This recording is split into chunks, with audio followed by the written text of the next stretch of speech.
नमस्ते स्टूडेंट्स।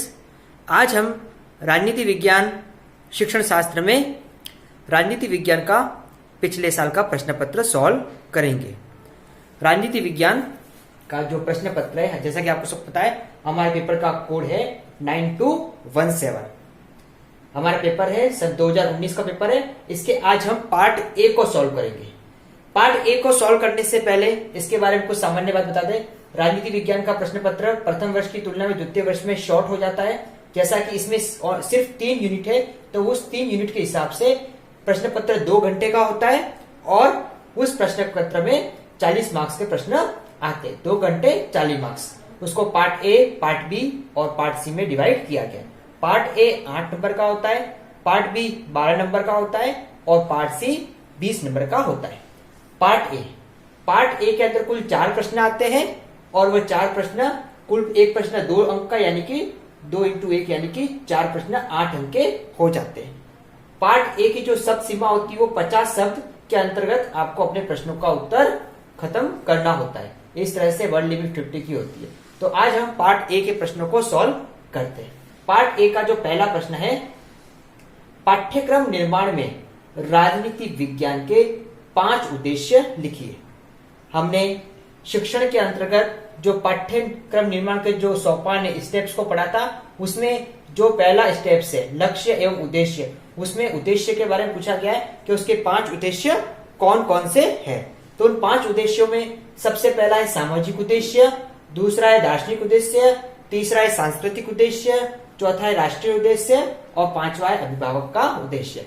सामाजिक उद्देश्य, जैसा कि सभी को पता है कि जब पाठ्यक्रम का निर्माण किया जाता है तो समाज को ध्यान में रखते हुए, यानी जो परिवेश, जो परिस्थिति, उसको ध्यान में रखकर पाठ्यक्रम का निर्माण किया जाना चाहिए। जैसा कि सबको पता है, मनुष्य एक सामाजिक प्राणी है, समाज में उसका जीवन व्यतीत होता है। तो वो समाज की आकांक्षाओं को दूर नहीं कर सकते। वो समाज की आकांक्षाओं को ध्यान में रखते हुए पाठ्यक्रम निर्माण के अंतर्गत उसका ध्यान रखा जाना चाहिए। दार्शनिक, जो दार्शनिक विचारधारा होती है जो कि समाज को और राष्ट्र को एक प्रगति की ओर ले जाती, उन विचारधाराओं को या विचारधाराओं का समावेश पाठ्यक्रम में होना चाहिए। तीसरा है सांस्कृतिक। हर राष्ट्र की एक संस्कृति होती है, धरोहर होती है। उस संस्कृति को बनाए रखना, उस संस्कृति को संजोगे रखना उस पाठ्यक्रम का उद्देश्य होना चाहिए। इसलिए संस्कृति के अनुसार संस्कृति से को बनाए रखने के लिए पाठ्यक्रम का निर्माण होना चाहिए। जैसा कि हम विभिन्न कला और संस्कृति का अध्ययन हमारे पाठ्यक्रम में समय समय पर करते रहते हैं। राष्ट्रीय, हर राष्ट्र का अपना उद्देश्य होता है। राष्ट्र की एकता को बनाए रखना, राष्ट्र की गरिमा को बनाए रखना, संविधान के अनुसार शिक्षा का संचालन किया जाना चाहिए। अगला है अभिभावक का उद्देश्य, यानी कि जो हर माता पिता का एक या अभिभावकों का ये उद्देश्य, ये भाव होता है कि उनके बालक पढ़ लिख कर कुछ बने।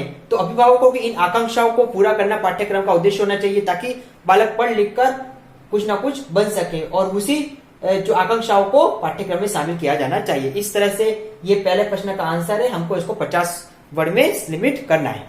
सेकंड है राजनीति विज्ञान विषय में भावी शिक्षक के शिक्षण में श्रव्य सामग्री की उपयोगिता बताइए।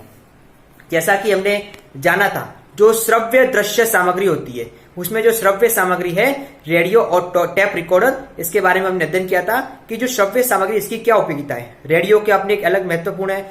रेडियो में आकाशवाणी आती है समय समय पर, जैसे कि आजकल हमारे प्रधानमंत्री मोदी जी मन की बात रेडियो के माध्यम से कहते हैं। तो इस तरह से बहुत सी ऐसी जानकारियां हैं जो रेडियो के माध्यम से हम बालकों तक पहुंचा सकते हैं। और टेप रिकॉर्डर में विभिन्न विद्वान जो महान होते हैं, उनकी जो भी जानकारी होती है, उनके ज्ञान है, उसको रिकॉर्ड करके समय समय पर बालकों तक पहुंचा सकते हैं। इस तरह से रेडियो और जो टेप रिकॉर्डर होता है उसका अपना एक अलग महत्वपूर्ण, और यह श्रव्य सामग्री के अंतर्गत आते हैं। तीसरा प्रश्न है राजनीति विज्ञान विषय के प्रति छात्रों में रुचि उत्पन्न करने में शिक्षक की क्या भूमिका होनी चाहिए। जैसा कि हमने जाना था शिक्षण में कि जो शिक्षक होता है वो राष्ट्र का निर्माता होता है और कहीं ना कहीं वो विद्यालय में बालकों के विकास और भविष्य के संदर्भ में अपना विशेष योगदान देता है। वो कक्ष में जो भविष्य पल रहा है उसको एक अच्छा मार्गदर्शन देता है। तो शिक्षक होने के नाते, चाहे वो राजनीति विज्ञान का हो कि अन्य हो, उसका एक अपना अलग योगदान होता है। अगर हम राजनीति विज्ञान शिक्षक की बात करें तो उसका उत्तरदायित्व होना चाहिए कि संविधान के अनुसार देश की गरिमा और राष्ट्र की एकता को बनाए रखने के लिए अपने अधिकार और कर्तव्यों से अवगत कराकर बालकों का ऐसा निर्माण करे जो भविष्य में देश के लिए एक अच्छे नागरिक के रूप में सामने आवे।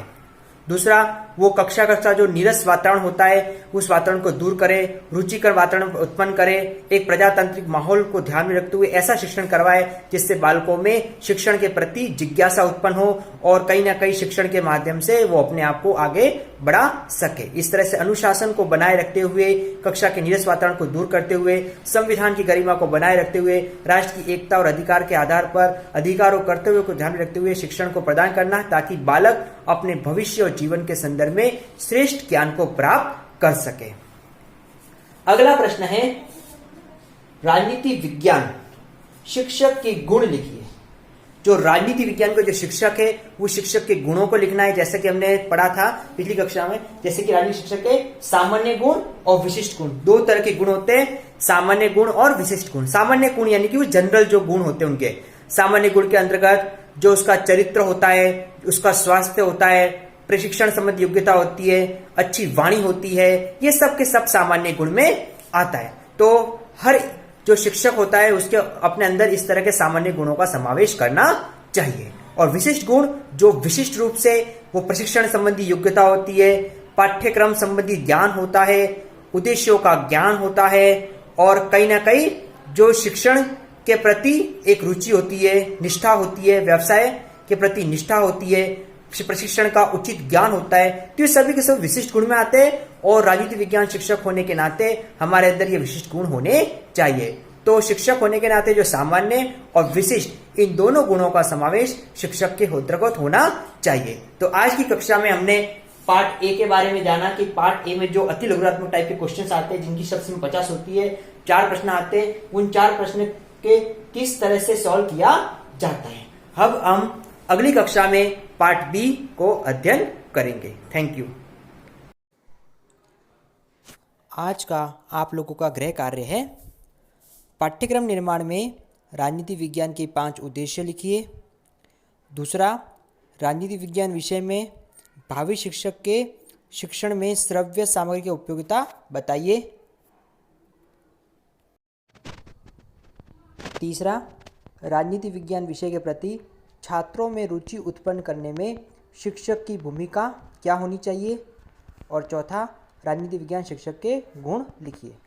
आज हमने प्रश्न पत्र के पार्ट ए को पढ़ा, समझा, तो आपको ये पार्ट ए के प्रश्न सॉल्व करने हैं।